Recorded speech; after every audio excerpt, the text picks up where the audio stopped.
नमस्कार। PP news line के prime time में आप सबका स्वागत। मैं हूं रजनी अनुभव। आइए सबसे पहले नजर डालते हैं आज दिन भर की प्रमुख सुर्खियों पर।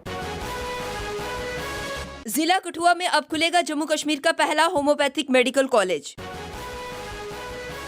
प्रदेश में भी पक्षियों के मरने का सिलसिला आया सामने। जम्मू कश्मीर में असामान्य भारी बर्फबारी को घोषित किया गया प्राकृतिक आपदा। और जम्मू कश्मीर में 28,400 करोड़ की नई औद्योगिक विकास योजना 1 अप्रैल से शुरू।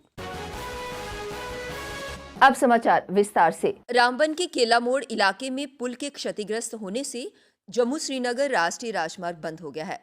राजमार्ग के दोनों तरफ वाहनों की लंबी कतार लगी है।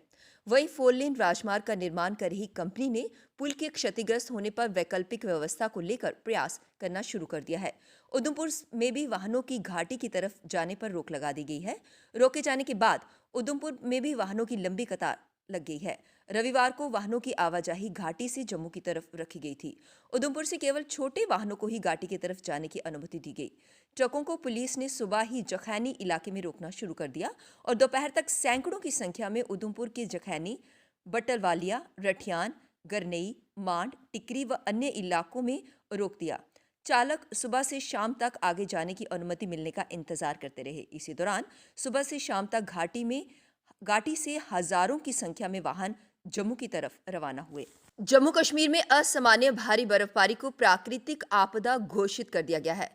एसडीआरएफ नियमों के तहत भारी बर्फबारी को अभी तक प्राकृतिक आपदा की सूची में शामिल नहीं किया गया था। इससे आपदा प्रबंधन विभाग को बर्फबारी से नुकसान पर प्रभावित लोगों को राहत देने में तकनीकी रूप से मुश्किल आ रही थी। प्राकृतिक आपदा घोषित होने से अब बचाव कार्यों में तेजी के साथ बर्फबारी से प्रभावित लोगों को राहत पहुंचाने में आसानी होगी। उपराज्यपाल मनोज सिन्हा ने रविवार को कश्मीर के सभी जिला उपायुक्तों और एसएसपी स्तर के पुलिस अधिकारियों से वर्चुअल बैठक कर बर्फबारी से प्रभावित क्षेत्रों में बचाव और राहत कार्य तेज करने के आदेश दिए हैं। घाटी के पामपोर में सुरक्षा बलों ने लश्कर के एक आतंकी ठिकाने को ध्वस्त किया है। आतंकी ठिकाने से AK-47 और 26 कारतूस व अन्य आपत्तिजनक सामग्री बरामद हुई है। आतंकियों के एक मददगार को भी गिरफ्तार किया गया है। उक्त मामले में पुलिस ने मामला दर्ज कर लिया है। अवंतीपुरा पुलिस को ग्राम चंदहरा पंपोर में आतंकी ठिकाने की सूचना मिली थी। इसी सूचना के आधार पर पुलिस सेना की 50 RR और CRPF की 110वीं बटालियन ने इलाके में तलाशी अभियान शुरू किया।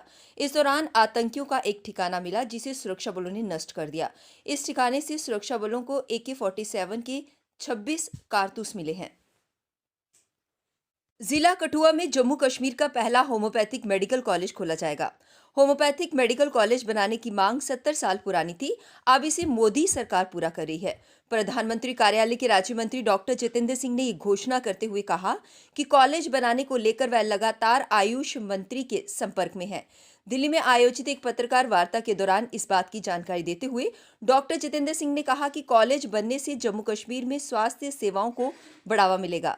मेडिकल कॉलेज को जल्द से जल्द स्थापित करने को लेकर वह इस बार केंद्रीय आयुष मंत्री श्रीपद नायक से बात कर चुके हैं। डॉक्टर जितेंद्र सिंह ने बताया कि मेडिकल कॉलेज के लिए कठुआ में 60 कनाल जमीन भी चिन्हित कर ली गई है। आयुष मंत्रालय की मंजूरी मिलने के साथ ही ये जमीन directorate of Indian system of medicine को स्थानांतरित कर दी जाएगी। इसके बाद मेडिकल कॉलेज का निर्माण शुरू हो जाएगा। जम्मू कश्मीर की 28,400 करोड़ की नई औद्योगिक विकास योजना पर 1 अप्रैल से अमल शुरू हो जाएगा। 17 साल के लंबे प्रोत्साहन वाली इस योजना में चरणबद्ध तरीके से औद्योगिक विकास का विस्तार किया जाएगा। इसमें प्रोजेक्ट स्तर पर निवेशकों को प्रोत्साहित किया जाएगा। ये जानकारी उद्योग एवं वाणिज्य विभाग के आयुक्त सचिव मनोज द्विवेदी ने दी। बताया कि कोविड वैक्सीन के बाद योजना को अमल में लाने में अधिक मदद मिलेगी। इसमें देश विदेश के निवेशकों का निवेश के लिए आत्मविश्वास बढ़ेगा। योजना के तहत प्रोजेक्ट स्तर पर आकलन करके उसी के मुताबिक निवेशकों को प्रोत्साहित किया जाएगा। कोशिश यही है कि औद्योगिक विकास के लिए सभी उचित प्रयास किए जाएं। मसलन IT के क्षेत्र में देखा जाएगा कि उन्हें क्षेत्र के मुताबिक IT पार्क या टावर की जरूरत है, उसी पर प्रोत्साहन दिया जाएगा। इसी तरह उत्पादन के क्षेत्र में प्रदूषित और गैर प्रदूषित मानदंडों को देखा जाएगा। नई योजना में नए निवेशकों को आकर्षित करने के साथ मौजूदा औद्योगिक इकाइयों के विस्तार पर भी ध्यान केंद्रित किया जाना है। कोविड-19 की वैक्सीन के टीकाकरण के लिए तैयारियां जोरों पर है। इसके लिए जम्मू कश्मीर में पहले दिन के लिए 27 साइट बनाई गई हैं।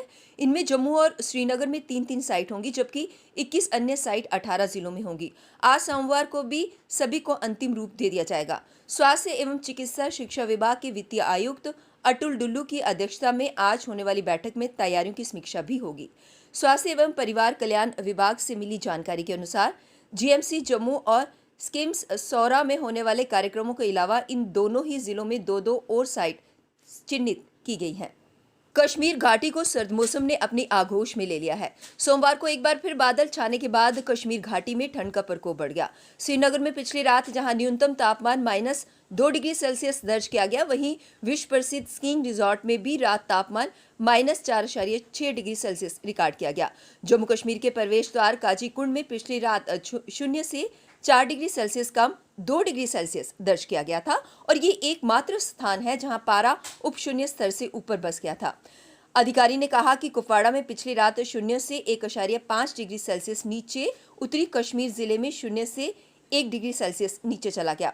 अधिकारी ने कहा कि विश्व प्रसिद्ध स्कीइंग रिजॉर्ट गुलमर्ग में 0 से 9.6 डिग्री सेल्सियस नीचे दर्ज किया गया। कश्मीर में लगातार मजबूत हो रहा राष्ट्रवाद पाकिस्तान की शह पर काम कर रहे आतंकियों को हताश कर रहा है। कश्मीर में 40 साल से बसे पंजाब के स्वर्णकार सतपाल निश्चल की हत्या इसी दिशा में आतंकवादियों की साजिश है।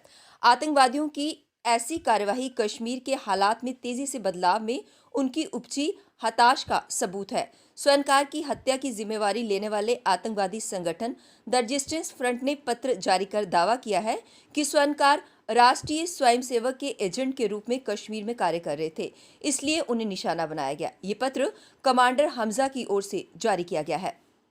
दूसरे राज्यों में बर्ड फ्लू की घटना के बाद जम्मू क्षेत्र में भी संदिग्ध परिस्थितियों में पक्षियों के मरने का सिलसिला नहीं थम रहा।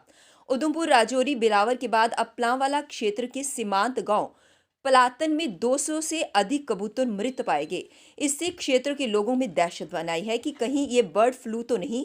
इतनी बड़ी संख्या में कबूतर कैसे मर गए, इसका किसी के पास कोई जवाब नहीं। बहरहाल आनन फानन में इन मरे हुए कबूतरों को जमीन में दबा दिया गया। जम्मू कश्मीर में राजौरी जिले के नौशहरा और पुंछ जिले के बालाकोट सेक्टर में पाकिस्तान ने संघर्ष विराम का उल्लंघन किया है। सीमा पार से छोटे और बड़े हथियारों से गोलाबारी की जा रही है। पाकिस्तान की इस नापाक हरकत का भारतीय सेना माकूल जवाब दे रही है। इससे पहले शनिवार को पाकिस्तान ने LOC और IB पर अग्रिम चौकियों व रिहायशी इलाकों को निशाना बनाकर गोलाबारी की थी। राजौरी जिले के नौशहरा सेक्टर में शनिवार दोपहर को बाबा खोड़ी व गन्या क्षेत्र में पाकिस्तान ने छोटे बड़े हथियारों से जोरदार गोलाबारी की। सेना की जवाबी कार्रवाई पर पाकिस्तान ने किसी प्रकार के नुकसान से बचने के लिए गोलाबारी रोक दी। अब वक्त हो चला है एक ब्रेक का, मिलते हैं ब्रेक के बाद। मजबूती की पहचान ACC cement, messrs Bishandas Jaswal and sons, authorised stockist, ACC cement, 45 transport Nagar, Jammu. Break के बाद बढ़ते हैं अगली बड़ी खबर की तरफ। विस्थापित कश्मीरी पंडितों द्वारा आज भी धरना प्रदर्शन किया गया। उनका कहना था कि कश्मीरियों के लिए जो पोस्टें रिजर्व रखी गई थी, उसके अंतर्गत कोर्ट के आदेश का पालन करते हुए उन लोगों को लगाया गया जिनका मेरिट कम था और उन लोगों को पूरी तरह से नजरअंदाज किया गया जिनका मेरिट अधिक था। उन्होंने कहा कि यदि उनकी इस जायज मांग को पूरा नहीं हुआ और उन्हें नौकरियों पर नहीं लगाया गया तो वे उग्र प्रदर्शन करने के लिए मजबूर हो जाएंगे, जिसका प्रशासन जिम्मेवार होगा।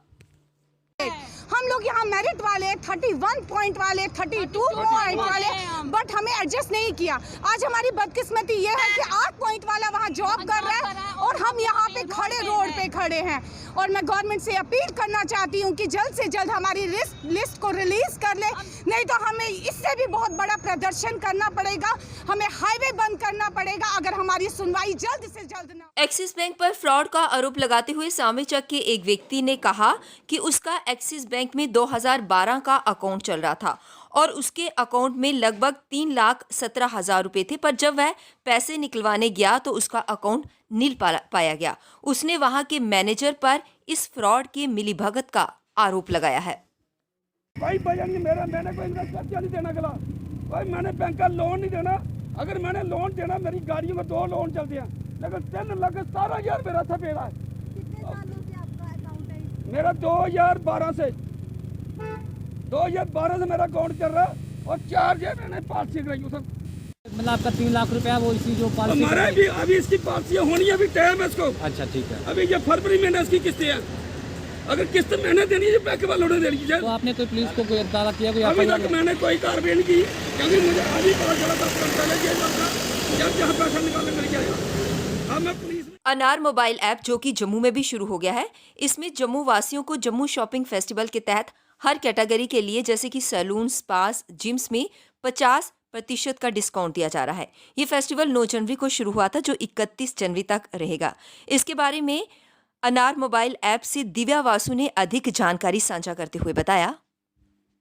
Our team in our India for the huge success we have seen so far in the last 2 months.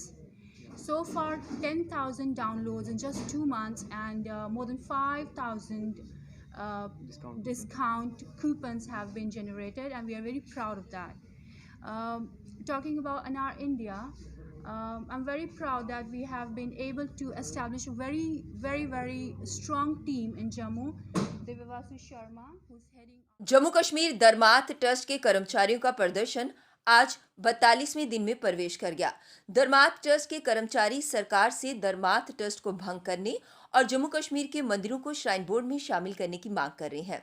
धर्मार्थ ट्रस्ट के कर्मचारियों के मुताबिक धर्मार्थ ट्रस्ट के ट्रस्टी मंदिरों का रख रखाव करने में असमर्थ हैं, जिससे यहाँ ऐतिहासिक मंदिरों की दशा दिन ब दिन खराब होती जा रही है। साथ ही ट्रस्ट में काम करने वाले कर्मचारियों को पिछले कई महीनों से वेतन भी नहीं दिया जा रहा, जिससे कर्मचारी वेतन न मिलने से अपने परिवारों का गुजारा नहीं कर पा रहे हैं। धर्मार्थ ट्रस्ट के कर्मचारियों ने सरकार से मांग करते हुए कहा कि धर्मार्थ ट्रस्ट को भंग कर ट्रस्ट का विलय श्री माता वैष्णो देवी श्राइन बोर्ड में किया जाए।